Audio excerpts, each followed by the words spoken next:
museum or private collections. As we all know, each individual, according to his taste and other things, or some of the individuals collect things. Some collect postage stamps, some collect coins, and some, according to the financial position, paintings, drawings, and other objects.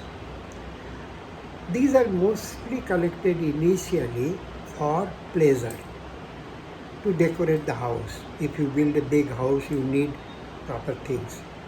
Then there are also collections made by specific institutions like textiles, craft objects, and other things.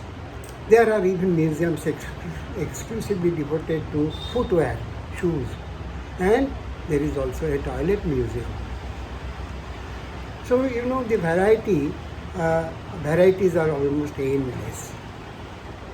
The private collections, as long as the person who starts it, he is present there, he enjoys it, he allows visitors, he allows things to go out of it, or he doesn't allow. Sometimes he allows things to be published, sometimes he doesn't. But that comes to a bit of a problem when he or she passes away or loses interest in that. Then the collection is offered to either to the museums, and that's one of the best way for the museums to make its collection. Half of the museums in the world are based on bequests, gifts, given by private individuals who collected actually a lot of things in their life and then found that these are best enjoyed if they are put on public view. So some of the largest museums in the world are actually created from private benefactors, including the great institutions like British Museum or the Metropolitan Museum. Then that constitute the core collection. And then they provide also funds. And there are funds are also generated. I'll come to that particular point a little later.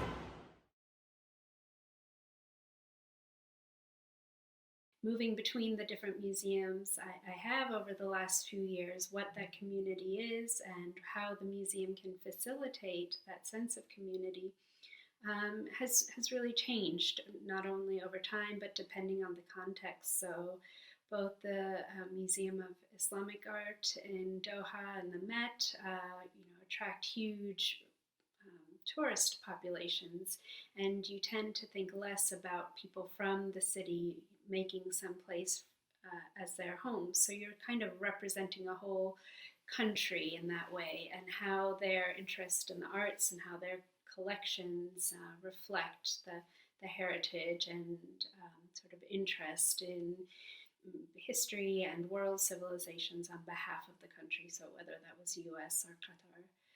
But working in San Diego or at the Aga Khan, I'd say we are more interested in our local audiences and people resident in the city who might come back, hopefully week after week, but probably more likely, year after year, but who do return to our museums on a repeated basis, and for whom we provide an experience outside of their ordinary day-to-day going to the offices or taking care of kids or cooking dinner kind of existence, and a chance to interact with works of art and hopefully be inspired just as those of us behind the scenes at the museum are able to do.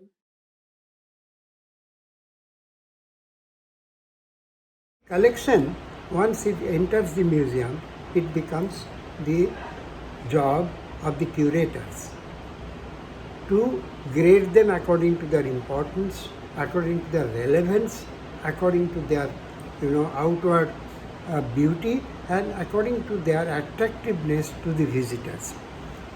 I remember when I was a student of museology, one of our teachers, and he is perhaps the best museologist that I ever encountered, he told us that, Professor D.P. Ghosh, he told us that you may find at the entrance gallery of the museum in a showcase properly displayed a pair of torn chappals.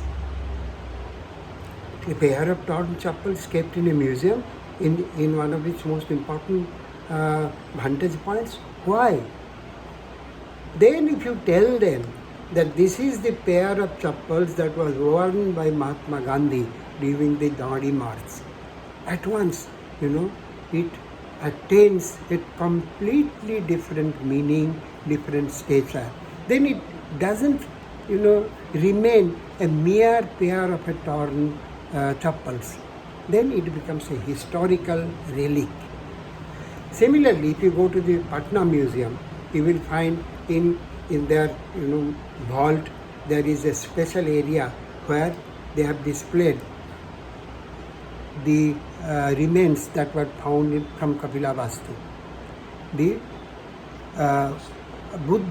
the remains of the Lord Buddha kept in a crystal jar and kept it there.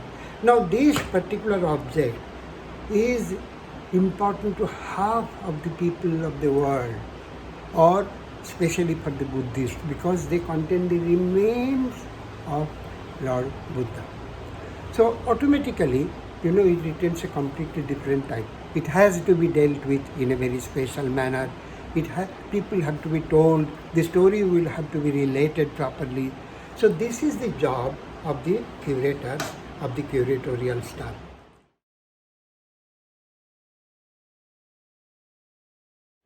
Now, apart from that, there are objects, because in the museum you find visitors from all walks of life. There are young students, there are adults, there are older people, there are farmers, there are army men, and there are also visitors from all over the world. Now, each one comes with a different expectation, with a different idea. And unless the museum is able to cater to the need of them, that means the collection will have to be sufficiently attractive, sufficiently important, and presented with sufficient thought. That means they will have to be visually pleasing, they will have to be important from different points of view, and as well as also educational. Now for that there are also a series of ancillary things that the museum will have to provide. They will have to provide labels, they will have to provide small write-ups, booklets, brochures, publications like catalogs, and also audio-visual methods, or sometimes trained guide lecturers. So, that's another part, that is the academic part of it, to make the things sufficiently understandable, etc.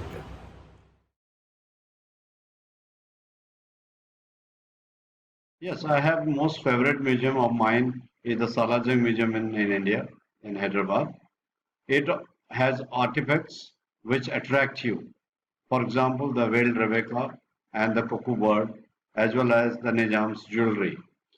And I have other favorite museums, which are the natural history museums in London, New York, and Washington, D.C., as well as the Science City in Kolkata in India.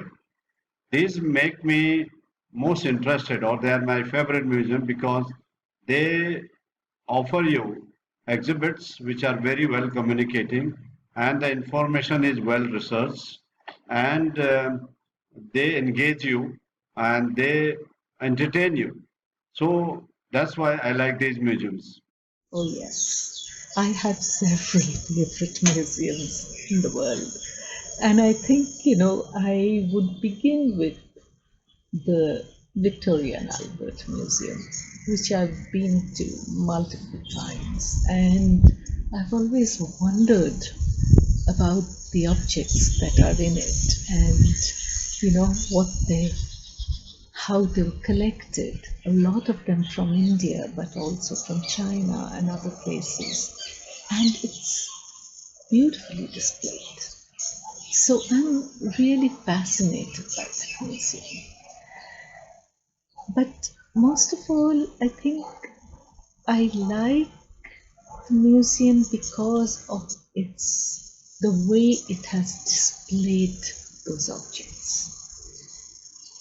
And especially if I look at the textiles, and they're displayed very beautifully, and I'm able to move around and look at all these objects at the V&A.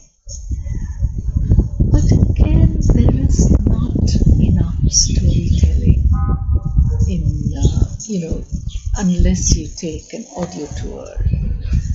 There is not storytelling because the labels of objects just about tell you that much. So I know, for example, what it has is Tipu's great tiger automaton. And I've gone several times to just look at that. And, there is a story behind it, not just how it was collected, but the fact that Tipu Sultan felt that this kind of an automaton, where you have this huge life-size tiger, which has pounced on an Englishman, and when the mechanism was working, the Englishman would be, raising his hand to his head and giving a mewling sound out in distress, and the tiger would growl. Now, I wonder about again the craftsmanship, what kind of artisanal knowledge there was at that point, but also why? I mean, the way Tipu had this tiger, which was there to show you, what he really hated. He never trusted the British. And there was this tiger pouncing on this Englishman. And it was there for everyone to see. The young princes, his children, saw it all the time. So, you wonder about what kind of mindset he had. And I wish there was a little more, story telling around that object. Because when you see the same object in a minuscule replica at Tipu's summer palace here in Bangalore, you come away thinking it is a toy. But it is not a toy. It is certainly not a toy. So I think it is, these objects make these museums, this particular museum, interesting. But in India, the museum that has become a current favorite of mine is, the museum in Mumbai, present-day Bombay, which is called the Chhatrapati Maharaj Vastu Sangrahalaya. And what I like about it is that the audio tour does a lot of storytelling. And this is a trend that has started catching on in India. And therefore I have gone back to this museum several times because it tells the story of its objects and tells it, in a very, very accessible way. So I really, like that. So I'll move. Yes, it's possible to have more than one favorite museum. And, you might like them for different reasons. Some you might like because of the objects. Like I was going to also mention the British Museum where I saw the Elgin marbles for the first time. But my favorite was actually the room which has the Egyptian mummies, the Egyptian section, the Egyptian gallery is what I really liked looking at. So sometimes museums become favorites because those objects speak to you. But sometimes it is the kind of storytelling that happens within museums that attract you to that museum.